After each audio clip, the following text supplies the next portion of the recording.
I'm here with Andrew Loyola. Andrew, I understand that you wear many hats around here. What is your official title? My official title is associate, but the favorite hat I like to wear is the Jazz on the Land side hat, which allows me to produce track shows for the jocks when they take vacations and days off, things like that. So what does that mean when you produce shows? We hear that term a lot in radio and television and movies, the producer. What does a producer do? Well, basically we just get down to the nitty-gritty, get the CDs, audio tracks ready for air and ready for the audiences out there. So you pick the music, or do the jocks DJs? pick the music. We always let them get their creative flow going, and then I get in here and just put the music bed underneath it, right, so it sounds like really sexy when you listen to it. What's a music bed? Music underneath the jock talking. Oh, okay. So when they're kind of doing their talk, you kind of. So you do all that. Look at me pretending I'm a DJ. Right. Work at a club. So you guys do all that. The producers do that, or you pick the music that. Certain underwriting spots, they allow me the privilege to choose music that fits well with the spot. Everything, context. It can't be like some Dr. Dre or anything like that, too outrageous, but something that fits well with the spot. Yeah, when you're sensitive to that, oh yeah, you work here. Definitely. Yeah. What other things do you do for the station? I do what they call is traffic, which isn't announcing when you're stuck in traffic. It's actually the placement of commercial logs on the program schedule for the jocks to read. And I also use this to produce spots for the jocks, which allows them to see in the future without a magic time machine to see what commercials they have to read when they take a day off. Okay. So are you're actually working with the advertisers that want to air No, spot that's times? That would be our man, Kane Biscay. I want to give him a shout out over there in Mount Wilson Broadcasting. But him and a few other staff members help out with that, raise money for the station. So let me ask you, how did you get involved in this business? Or were you a student here? Were you a broadcast journalism kind of person? Or? Okay, well, you hit the mark there. I'm a journalism major. Shout out to SPJ out there.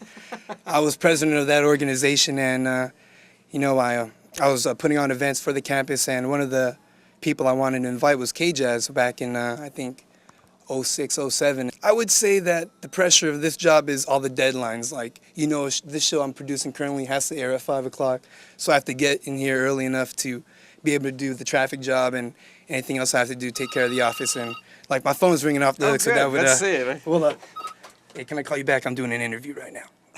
All right, thank you. Things like that. How did you know it wasn't a real call instead of a Well, friend? then they would have called me on my cell phone. That's how they really get a hold of me. Well, who's that? That was our front desk person, Nisha. She's our office manager. Oh, okay, cool. All right. So maybe, Andrew, can you tell us a little bit about what you do on these monitors? Well, this is Pro Tools right here, and what this allows us to do is grab the jock's audio track and place it into, their waveform and place it into the audio track, and edit, put the music bed and everything like that. And this right here is a new system we got. It's called Audio Vault, which allows us to kind of automate stuff. Sorry for all you jocks out there looking for a job, but this allows us to... Puts jocks out of work. Right, basically. But it's a really great program because it allows us freedom to say we got a really big party we got to go to, everyone has to go to, or something like an event, for instance. The jock will be able to come in here and voice some tracks. I'll come in here and put the music he wants and hit play. And pretty much music's on, but nobody's home. Right, the monkey's playing it. Yeah. Yeah. Wow. So if you just decided to walk out of here one day, would they just be in shambles? Come on, toot your horn. I mean, there's people in West LA in our corporate office that could come down here in a pickle if needed, but I like to say that I hold it down here. Okay. I'm the glue. I hope so. All right, man. Well, thanks for talking with us. Thank you, man. Pleasure. Appreciate it. Saxophone, Warren Gill played the trumpet. The trombone was played by Dick Shearer. I don't want to talk about this thing. My broadcast. You're listening to KJazz, and that's Stan Kenton talking about his orchestra. This is taken from a disc entitled Stan Kenton and His Orchestra Live at Redlands University. We heard their take on Hey Jude, and I figured I'd let Stan introduce the band. I think that's a nice thing to do. 11:37, Brad Williams here, and we are coming to you from the wonderful, beautiful campus of California State University, Long Beach, at 88.1 KJazz, and if you're streaming us online, it's jazzandblues.org. We'd like to congratulate at this juncture Stephen Claps of Malibu, who called in and picked up those tickets to see Poncho Sanchez. Poncho's going to be appearing at the Conga Room at the new LA Live in downtown Los Angeles on May 15th. Once again, our congratulations go out to Stephen Claps of Malibu. Right now, some brand new music from Miss Ann Hampton Calloway. She's got a new CD out called At Last, and this is a wonderful, wonderful version, and you need to check it out on KJazz. You sound like a DJ. Isn't that wild how that happens? My friends, of which Bubba is one, I've known Bubba for, well, I don't know, 22 years or something like that. We met at another radio station a long time ago in the 80s. And he's always commenting on the fact that how I am when I'm around everybody around here, when I'm around my friends, I'm like a completely different person on the air. It's like, man, you sound so measured, but you know, everybody really needs to know how crazy you are.